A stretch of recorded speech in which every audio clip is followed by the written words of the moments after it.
ഏതാണ്ട് 50 വർഷങ്ങളായി എനിക്ക് വളരെയേറെ അടുപ്പമുണ്ടായിരുന്ന സമുന്നതനായ നേതാവായിരുന്നു സഹോ സീതാറാം യെച്ചൂരി. ഹൃദയഭാരത്താലും ദുഃഖഭാരത്താലും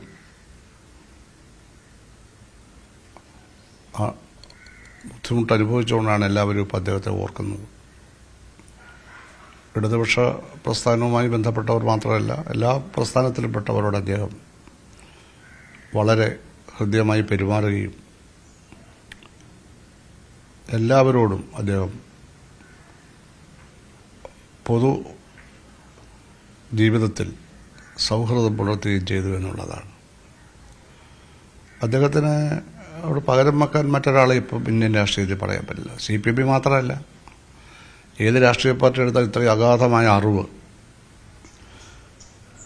തനിക്കറിയാവുന്ന കാര്യങ്ങൾ ഏറ്റവും നല്ല തരത്തിൽ കമ്മ്യൂണിക്കേറ്റ് ചെയ്യാൻ, ആശയവിനിമയം നടത്താനുള്ള പ്രത്യേകതരം പ്രതിഭ, അതുപോലെ എഴുതാനുള്ള കഴിവ്, ഇതെല്ലാം അദ്ദേഹത്തിൻ്റെ പ്രത്യേകതകളായിരുന്നു.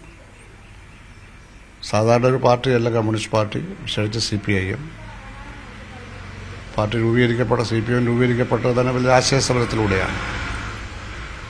ആശയസമരത്തിൻ്റെ അടിത്തറയായ മാർക്സിസം ലെനിനിസം ഇടതുപക്ഷ വലതുപക്ഷ വ്യതിയാനങ്ങൾക്കൊന്നും വഴിപ്പെടാതെ ഒരുപാട് പരീക്ഷണങ്ങളെ കമ്മ്യൂണിസ്റ്റ് പ്രസ്ഥാനം ഇന്ത്യയിൽ നേരിട്ടുകൊണ്ടിരിക്കുന്ന ഈ അവസരത്തിൽ അതിലൊക്കെ വീണ് സമ്പൂർണ്ണമായി തകർന്നു പോകാതെ തന്നെ ഉയർത്തിപ്പിടിച്ച്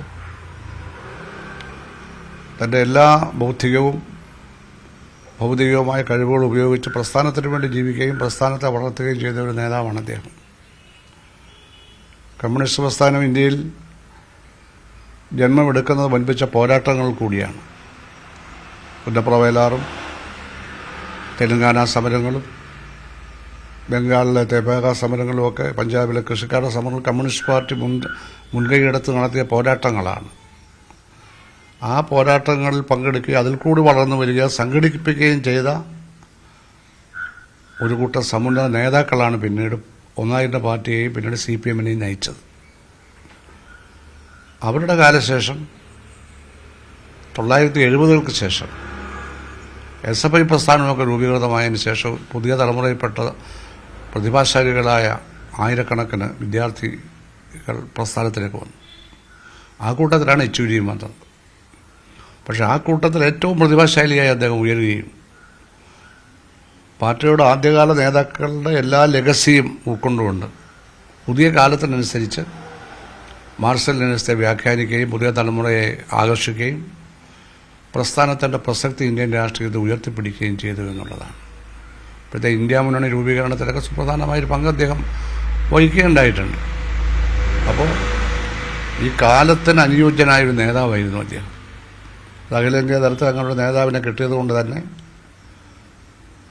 CPM-നും ബംഗാളിലൊക്കെ ഉണ്ടായ കുറച്ച് ബുദ്ധിമുട്ടുകളെയൊക്കെ അതിൻ്റെ ഭാരത്തിൽ അമർന്നു പോകാതെ അതിനെ ഉയർത്തിപ്പിടിച്ച് ഇന്ത്യയിലൊരു നേതൃത്വമുണ്ട് ഇതിനെ അതിജീവിക്കാൻ എന്നൊരു ബോധം ഈ രാജ്യത്താകെ ഉണ്ടായി. അദ്ദേഹം വഹിച്ച പങ്ക് വളരെ വലുതാണ്.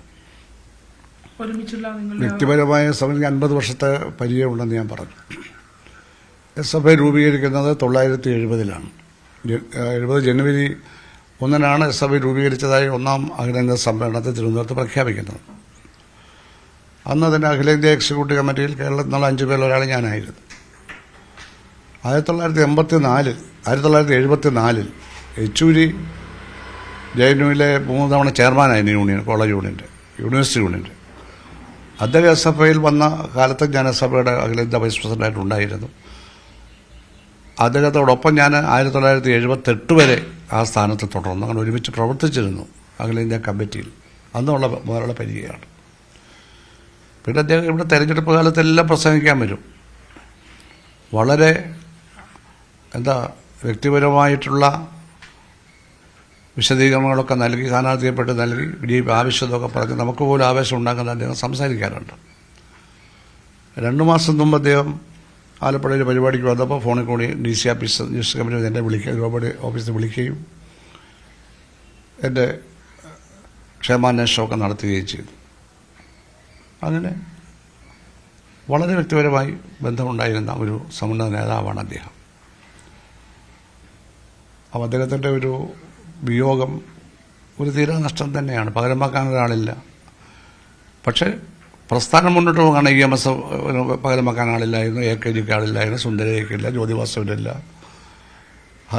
സൂർജി സഖാവിനില്ല, പ്രഭുദാസ് ഗുപ്തയ്ക്ക്, രാമമൂർത്തി, ഇവർക്കൊന്നും പകരം വെക്കാൻ ആളില്ലെങ്കിലും അത് ചരിത്രത്തിൽ അവർക്ക് പകരക്കാരനില്ലാതെ നിലനിൽക്കുമ്പോഴും പാർട്ടിയുടെ സംഘടനാ സംവിധാനത്തിൽ നമ്മൾ പകരക്കാരനെ കണ്ടെത്തി പാർട്ടിയെ മുന്നോട്ട്, അത് തന്നെ ഇപ്പോഴും സംഭവിക്കാൻ പോവാണ്, മുന്നോട്ട് നയിക്കും. പക്ഷെ അദ്ദേഹം ചരിത്രത്തിൽ ആധുനിക കാലത്ത് മാർക്സ് കാലഘട്ടപ്പെട്ടു യാതൊരു പ്രസക്തിയില്ല, അതിന് ഭാവിയില്ല എന്നൊക്കെ പറഞ്ഞ കാലത്ത് അതിൻ്റെ പ്രസക്തിയെപ്പറ്റി അഗാധമായി മനസ്സിലാക്കി പഠിച്ച് പറയുന്നതിന് വേണ്ടി പറയലല്ല, പറയുന്നത് സത്യമാണ്, ശരിയാണ് എന്ന് മനസ്സിലാക്കി അതിനുള്ള തെളിവുകൾ നിരത്തി വെച്ച് വാദിച്ച് പ്രസ്ഥാനത്തിൻ്റെ സാധ്യത ഉറപ്പിച്ച ഒരു വലിയ നേതാവാണ് അദ്ദേഹം. അപ്പോൾ ആധുനിക കാലത്ത് സീതാറാം യെച്ചൂരി പാർട്ടിയെ നിലനിർത്താനും മുന്നോട്ട് കൊണ്ടുപോകാനും വഹിച്ച പങ്ക് ചരിത്രത്തിൽ രേഖപ്പെടുത്തപ്പെടും. അദ്ദേഹത്തിൻ്റെ വിയോഗത്തിൽ എല്ലാ തരത്തിലുള്ള ദുഃഖഭാരത്തോടെയും എല്ലാ തരത്തിലുള്ള അനുശോചനങ്ങളും സമർപ്പിക്കുകയാണ്. ഇല്ല, എങ്ങും പോകുന്നതെന്ന് വെച്ചാൽ എനിക്ക് റെസ്റ്റാണ്. എനിക്ക് 30 ദിവസം അതിന് കുറച്ച് കാലം കൂടി വേണമെന്നാണ് പറയുന്നത്. അപ്പോൾ പതുക്കെ ഇവിടെയൊക്കെ നടക്കാറായിട്ടുണ്ട്. എന്നാൽ റോഡിലോട്ടൊക്കെ വെളിയിലൊന്നും പോകാനായിട്ടില്ല. 2-3 ആഴ്ച എടുക്കും. അതുകൊണ്ട് എങ്ങും പോകുന്നില്ല. ഇവിടെ ഇരുന്ന് ടെലിവിഷൻ വിവരങ്ങൾ അറിയുന്നു. പിന്നെ ഇവിടെയുള്ള എല്ലാ ടെലിവിഷൻകാരും വന്നു. ഇപ്പോൾ ന്യൂസ് 18 അടക്കം എല്ലാവരും വന്നല്ലോ. അവരോടെല്ലാം ഇതുപോലെ ഓർമ്മകൾ ഏതാനും വാക്കുകൾ പറഞ്ഞു എന്നുള്ളതാണ്.